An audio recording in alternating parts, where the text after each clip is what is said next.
আজকে আমাদের এই আমতলী প্লেগ্রাউন্ডে আমাদের ত্রিপুরা রাজ্যের জার্নালিস্ট রিক্রিয়েশন ক্লাব এই অর্গানাইজেশনের পক্ষ থেকে আমাদের ক্রিকেট টুর্নামেন্ট প্রতি বছর হয়, এবার নিয়ে তৃতীয় বর্ষ। এই তৃতীয় বর্ষর খেলা আমাদের আমতলী মাঠে অনুষ্ঠিত হচ্ছে, ত্রিপুরা কর্পোরেট টুর্নামেন্ট।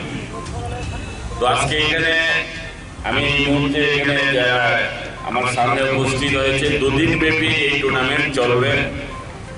টুর্নামেন্টের এখানে সভাপতি সম্পাদক সাহেব আছে, সঞ্জীবদা আছে, এখানে অভিষেক আছে, ওনাদের টিম আছে, সকলেই আছে, আমার সাংবাদিক সকল ভাইয়েরা আছে। সবার মধ্যে কি এই টুর্নামেন্ট এখানে দুদিন ব্যাপী চলবে। এই মুহূর্তে গ্রামীণ ব্যাংক এবং আইএলএস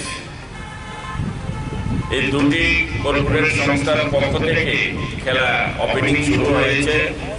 এখানে 8টি দলকে নিয়ে এই টুর্নামেন্ট শুরু হয়েছে খেলা। আগামীকাল সেমিফাইনাল এবং ফাইনাল হবে। সত্যি ভালো লাগছে যে খেলা শুধু আমাদের লাভজনক বিষয় না, খেলা হচ্ছে আমাদের সমাজকে এবং আমাদের যে শরীর দেহ মনকে যে সুস্থ রাখার যে একটা পদ্ধতি এই খেলাধুলা, সেটাই এখানে আমি দেখছি। যারা আয়োজন কমিটির যে মুখ্য উদ্দেশ্য যে কর্পোরেটকে কিভাবে এই খেলাতে অংশগ্রহণের মাধ্যমে তাদেরকেও ফিট রাখা যায়, একটা অভূতপূর্ব একটা সিদ্ধান্ত এবং চিন্তা ভাবনা, সত্যি এটা প্রশংসনীয় আমি মনে করছি। আর বিশেষ করে আমি আয়োজক কমিটিকে ধন্যবাদ জানাই। যদিও খেলার যে সময়টা, যে বর্তমান যে আবহাওয়া, সে আবহাওয়ার কোনো গ্যারান্টি নেই কখন কি হবে, তারপরও আয়োজক কমিটি সিদ্ধান্ত অনড়, তাদের সময়কালে তাদের এই খেলার টুর্নামেন্ট চালাবে এবং চলছে।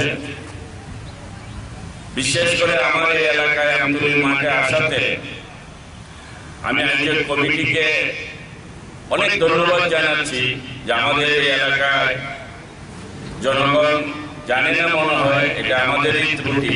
জানালে হয়তো অনেকে আসতো, খেলা দেখতো, কারণ খেলা এখানে যারা খেলাপ্রেমী এই এলাকার মধ্যে অনেক আছে। তো যাই হোক, নেক্সট টাইম যদি আসে এখানে খেলার জন্য, আমরা এই খেলাতে যাতে খেলাটা যেন আলোকিত হয়, আরো প্রচার সজ্জা বাড়ে, তার জন্য আমরা অর্গানাইজেশন কমিটি আমরা কিছু দায়িত্ব যদি দেয় তাহলে আমরা এই দায়িত্ব নেব। তো আমি আর কথা বাড়াচ্ছি না, আমি সকলের সুস্থ কামনা এবং খেলাটা যে নিউজ ডেস্ক রিপোর্ট যুব বিচিত্রা ডিজিটাল উদ্দেশ্য, সেটা তার যেন সফলতা আসে। আয়োজক কমিটিকে আমি ধন্যবাদ জানাচ্ছি আবার যে আপনারা এখানে এসে খেলার আয়োজন করেছেন। যদি নেক্সট টাইম আসেন, আমি অবশ্যই আপনাদের এবার যে সমস্যা হয়েছে বা কিছু ত্রুটি আছে সেইগুলি আমরা নিজেরা আপনাদেরকে সাহায্য সহযোগিতার হাত বাড়াবো। এই কথাগুলি বলে সকলকে আবার আমার ধন্যবাদ জানিয়ে এবং আমি 18 সূর্যমণিনগর বিধানসভার জনগণের পক্ষ থেকে আমি সকলকে ধন্যবাদ জানিয়ে আমার এই 2-4টি কথা বলে এখানে শেষ করছি।